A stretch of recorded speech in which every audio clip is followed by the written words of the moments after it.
একটি ছবি যেন স্পষ্ট করে দিয়েছে ইরান আসলে কি করতে সক্ষম।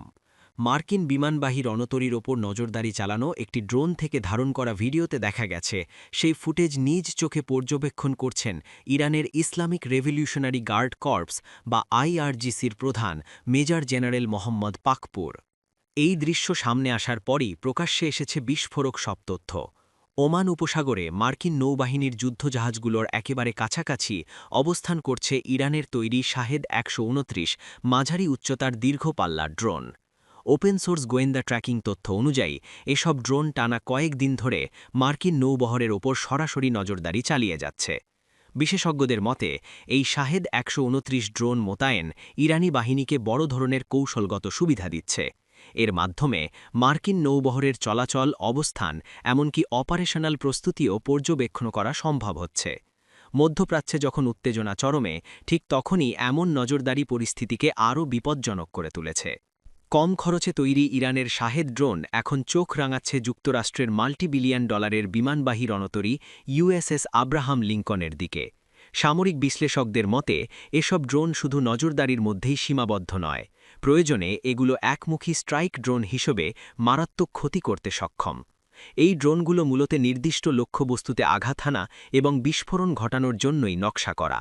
কম খরচে উৎপাদন হলেও কার্যকারিতায় এগুলো অত্যন্ত বিপজ্জনক। আর এই কারণেই পশ্চিমা দেশগুলো ইরানের ড্রোন সক্ষমতা নিয়ে ক্রমেই উদ্বিগ্ন হয়ে উঠছে।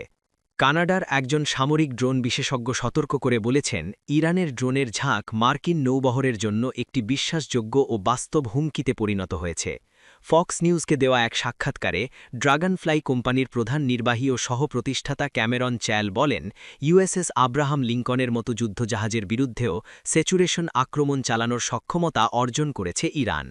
তার ভাষ্য অনুযায়ী একসাথে অল্প সময়ের মধ্যে যদি শত শত ড্রোন নিক্ষেপ করা হয়, তাহলে বিশ্বের সবচেয়ে উন্নত প্রতিরক্ষা ব্যবস্থাও সব ড্রোন ঠেকাতে পারবে না। আধুনিক এয়ার ডিফেন্স সিস্টেম মূলত এই ধরনের ঝাঁক ভিত্তিক আক্রমণ মোকাবেলার জন্য প্রস্তুত নয়।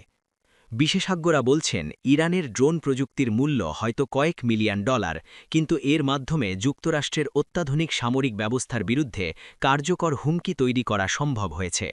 মার্কিন নৌবহরের কাছাকাছি অবস্থান করা যুদ্ধজাহাজগুলোই এখন ইরানের সম্ভাব্য প্রধান লক্ষ্যবস্তু।